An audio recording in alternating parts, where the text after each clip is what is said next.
इस देश में डेमोक्रेसी की जीत हुई है। ये जीत हमने लास्ट टाइम किसान आंदोलन के समय विटनेस करी थी, बट स्टूडेंट्स ने इस बार भी ये जीत हासिल करी है। सरकार को स्टूडेंट्स घुटने पे ले आए हैं। अब एटलीस्ट कुछ समय तक तो लोग इंडिया को डिफेम करने की कोशिश नहीं करेंगे और ये नहीं बोलेंगे कि यार इंडिया डिक्टेटरशिप है, ये वो etcetera. But apart from that कुछ पॉलिटिकल चीजें हुई यहाँ पे ऐसी जो आप सबने देखी तो थी, बट मे बी उसको आप ध्यान से ऑब्जर्व नहीं कर पाए। From a political observation perspective मैं आपको अपनी कुछ पॉइंट बताना चाहूंगा जो यहाँ पे पॉलिटिक्स चल रही थी। समझते हैं उसको, वो सब क्या था, कैसे था, और एंजॉय करते हैं। Let's roll the intro. No, I don't take shit. I got no love for the fakeness. If you wanna play tough and wanna hate this, I'll always show. चलिए शुरू करते हैं from the political moves of the biggest stakeholder of this movement, जिससे हमें सबसे ज्यादा responsibility की उम्मीद है, होनी भी चाहिए। That is the government. तो देखिए, अब अगर आप गवर्नमेंट का स्टांस इस मूवमेंट में स्टार्टिंग से देखेंगे तो वो बड़ा ही कैजुअल रहा है। उन्होंने भाई स्टार्टिंग में देखा जब ये दीपके जी लैंड करे थे इंडिया में, तो उस समय से ही सरकार ने सोचा कि यार इन लोगों के बस का कुछ है नहीं। वो उन्होंने कोई परमिशन ली थी, उसको मना करने की जगह सरकार ने खुद जाके परमिशन दे दी। दिल्ली पुलिस ने बोला कि जाओ यार, हम लोग वैसे तो ये 7 से 10 दिन के बीच में हम लोग ये परमिशन देते हैं, बट आप लोग को करना है धरना तो आप कर लीजिए। परमिशन दे दी। सरकार को लगा कुछ होगा नहीं। सीजेपीपी वहां पे लगी थी, मेहनत कर रही थी, कोई कनेक्ट कर नहीं पा रही थी उतना ज्यादा, कोई एक इम्पैक्ट बना नहीं। स्टार्टिंग में कुछ लोग आए, सैकड़ों लोग बोलेंगे, 500 400 500 के करीब लोग पहुंचे, बट ऐसा कुछ इम्पैक्ट हुआ नहीं। वो भी घर चले गए। फिर उसके बाद एक बड़ी प्लानिंग के साथ वो लोग आए और सीजेपी ने सोनम वांगचुक जी को इंट्रोड्यूस करा। सोनम वांगचुक जी ने अनशन शुरू कर दिया अपना, जिसके बाद भी अगर मैं सच बोलूं तो कुछ ऐसा वाइडर इम्पैक्ट नहीं दिख रहा था। सोशल मीडिया पे धीरे धीरे वो एक आउटरीच डेवलप हो रहा था। वो एक होता ना कि एक लेटेंट डिजायर यूथ की हमें सुनाई दे रही थी, बट इतनी एविडेंट नहीं थी कि लोग उसको असेस कर पाए। उसी के साथ सोनम वांगचुक जी अगर हम ग्राउंड पे भी देखें तो कुछ ज्यादा ऐसा इम्पैक्ट था नहीं। बात करते हैं सरकार के सबसे बड़े पॉलिटिकल ब्लंडर की। स्टार्टिंग से चीजें मतलब ठीक थी, वो अपना कर रहे थे, आपको पता ही है सारी सिचुएशन। सरकार का सबसे बड़ा ब्लंडर ये हुआ कि 21वें दिन उन्होंने सोनम वांगचुक जी को बचाने के लिए, मैं अब भी ये कहूंगा कि इंटेंट खराब नहीं था, सोनम वांगचुक जी को बचाने के लिए उन्होंने उनको उठाया। बट वो इमेजेस जो आई कि आप चादर लेके ऐसे पूरा कवर कर दिया आपने स्टेज और किसी को कुछ दिख नहीं रहा है और पीछे क्या हो रहा है, उनको मारा जा रहा है, पीटा जा रहा है, नो वन नोस, या उनको रिस्पेक्टफुली ले जाया जा रहा है, बट ये जो इमेज बनी सोशल मीडिया पे, इसने पूरा गेम खराब कर दिया। सरकार यहाँ पे इंटेंट, अगेन मैं बोलूंगा कि कुछ इंटेंट में कुछ खराबी नहीं थी, क्योंकि हम देख रहे थे सोनम वांगचुक जी का ट्रीटमेंट सही हो रहा था, कुछ ऐसी प्रॉब्लम नहीं थी। बट वो इमेज ने पूरा गेम खराब कर दिया और सोशल मीडिया पे जो आउटरीच आया वो हम सब ने देखा, हम सब ने विटनेस करा।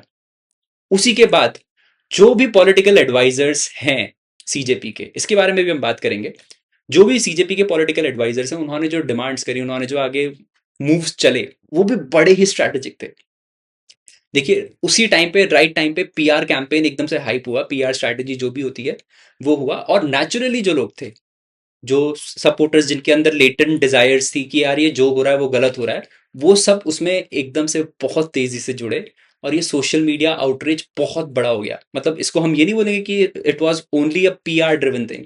ठीक है, पीआर तो हुई होगी बैकएंड से, हम सबको पता है, बट ये कह सकते हैं कि 30-40% पीआर का गेम था और 70% वो जनता का आउटरीच हो गया, और वो एकदम से फ्लड कर गया पूरा सोशल मीडिया उस समय। तो ये बीजेपी का सबसे खराब मूव रहा इस पूरे उसमें। अगर वो ये चीज को थोड़ा अच्छे से करती, इमेजेस थोड़ी अच्छी जाती, तो शायद इतनी बड़ी प्रॉब्लम ही नहीं बनती। तो ये पॉलिटिकल ब्लंडर के बाद जो स्ट्रैटेजिस्ट थे सीजेपी के, उन्होंने एक मार्च अनाउंस किया, मार्च टूवर्ड्स द पार्लियामेंट। देखिए, अब यूथ के लिए हम कुछ भी थोड़ा बहुत इस तरह की चीजें ले आए जहां पे थोड़ा एक्शन होना है, थोड़ा वो होना है, तो सब इन्वॉल्व होना चाहते हैं उस चीज में कि हम कुछ, ठीक है यार परमिशन हम ले नहीं रहे हैं, but we are politically charge, हम जाके भाई पूरा सिस्टम हिला के आएंगे, पूरी पार्लियामेंट हिला के आएंगे। तो लोग उस बात से कनेक्ट करे और लोगों ने भर के ज्वाइन करा। और जो हमने शायद 12-13 साल में किसी ऑपोजिशन पार्टी से नहीं देखा था, कोई भी इतनी भीड़ इकट्ठा नहीं कर पाया किसी भी चीज के लिए। मुद्दे बहुत सारे हैं, बट कोई भी भीड़ इकट्ठा नहीं कर पाया, इतना ट्रस्ट किसी ऑपोजिशन का नहीं था। वो ट्रस्ट सीजेपी ने पता नहीं कैसे गेन कर लिया। ये भी बहुत नेचुरल चीज है, जो भी हुआ वो गेन हो गया, कनेक्ट कर गई बात, और स्टूडेंट्स सीधा पहुंच गए। जो वहां पे अप्रिय घटनाएं हुई वो सब हमें पता है, उसके बारे में मैं लास्ट वीडियो में डिस्कस कर चुका हूँ, बट यहाँ पे मैं थोड़ा पॉलिटिकल बात ही कर रहा हूँ। अप्रिय घटनाएं हुई, सरकार ने कोशिश करी, सरकार के हाथ पांव कांप गए, सरकार समझ गई थी और उसी दिन से सीधे बैक चैनल डिप्लोमेसी शुरू हो गई। सीजेपी के लोगों को बुलाया गया, बातचीत करने के लिए शुरू किया। पहले उनकी कोशिश ये थी कि यार मामला ठंडा कर देंगे यहीं पे, आज गुस्सा निकल गया है, थोड़ी बातचीत करके, थोड़ा बहुत वो करके हम लोग जो सेकेंड दो डिमांड्स हैं अराउंड की, लेट्स से जो बाकी डिमांड्स थी around compensation of the people जिनको जो सर्वाइव नहीं कर पाए या जिन्होंने सुसाइड कर लिया नीट के टाइम पे, तो उन लोगों का कॉम्पनसेशन वाली डिमांड उन्होंने सोचा कि ये मान के हम खत्म कर देंगे, रेजिग्नेशन बचा लेंगे। बट लोगों का गुस्सा इतना ज्यादा था कि वो उस आउटरीच के बाद वहां पे और ज्यादा जंतर मंतर में जमा हो गए लोग, और सरकार शायद समझ ही नहीं पाई। फिर जो क्राइसिस मैनेजमेंट बीजेपी ने शुरू किया वो भी काफी अच्छा था। यहाँ पे भी आप देखना कुछ स्ट्रेटेजिक मूव्स बीजेपी की साइड से थे। एक चीज जो सीजेपी की डिमांड्स में मिसिंग थी वो ये थी कि कोई भी रिफॉर्म के बारे में बात ही नहीं कर रहा था, which is the most important thing. देखिए, मैं आप मेरी पुरानी वीडियोस देखेंगे, स्टार्टिंग से मैं एक ही बात बोल रहा हूं कि यार resignation is a temporary solution, reforms is the permanent solution. तो बीजेपी ने सारे डिस्कशंस के बाद एक जो अच्छी चीज करी वो ये थी कि वो रिफॉर्म्स लाने की उन्होंने इंटेंट दिखाया और रिफॉर्म्स ले भी आए हैं, टेबल भी कर दिए हैं। तो अच्छी बात ये कि अब वो अपने वोटर्स को जाके एटलीस्ट ये चमका पाएंगे कि यार स्टूडेंट्स जो थे भोले भाले, इनको नहीं पता था, इनकी डिमांड्स जो थी ये आउटरीच था, इनका गुस्सा था सिस्टम से, तो हम वो सिस्टम सुधारने के लिए हम नए लॉ ले आए हैं। अब अपने वोटर बेस को ये समझा पाएंगे। देखिए, ऐसा नहीं है कि बीजेपी का फोकस ये है कि यार मैं जो एंटी बीजेपी लोग हैं मैं उनको अभी जाके अभी अपने फेवर में लाऊं। उनका फोकस ये होगा कि यार सबसे पहले तो अपने सपोर्टर्स को मैं समझाऊं, दूसरा जो फेंस के वोटर्स हैं, जो बीजेपी सीजेपी या कांग्रेस वाले लोग नहीं है, जो कहीं भी चले जाते हैं यार, जो अच्छा लगे वहां मूव कर जाते हैं, तो उनको भी ये एटलीस्ट मैसेज जाए कि भाई जनता की जो प्रॉब्लम थी वो हमने समझी, एज अ डेमोक्रेसी हमने जो भी उनकी डिमांड्स थी वो एक्सेप्ट करी, जो उनकी डिमांड्स में कमी आती अराउंड रिफॉर्म्स वो भी हम ले आए अपनी तरफ से, just because we want to solve this problem. तो ये इंटेंट बीजेपी, अब आप देख रहे होंगे सोशल मीडिया पे एकदम से फ्लड हो चुका है। अगेन मैं आपको यही बोलूंगा कि अगर आप सोशल मीडिया के जो एल्गोरिथम से किस तरह से काम करते हैं, तो if you look at the people who supports BJP या फिर जो फेंस वोटर्स हैं, उनके पास अब सारी वो वाली चीजें आ रही हैं क्लियरली कि भाई बीजेपी ने ये चीजें करी, प्रोटेस्ट में ये कमियां हुई। स्टार्टिंग में तो देखिए जिस दिन मार्च था उस दिन जो वीडियोस आई बड़ी मतलब सैड थी, और वो वीडियोस कौन बना रहे थे? वो वीडियोस सारे जो लोग प्रोटेस्ट पे आए थे, हजारों कैमरे थे, हजारों लोग थे, तो हजारों वीडियोस बनी। पुलिस की साइड से कोई वीडियोस बन नहीं सकती थी क्योंकि उनके हाथ में लट्ठे थे, उन्हें वो लट्ठे बजाने थे लोगों को।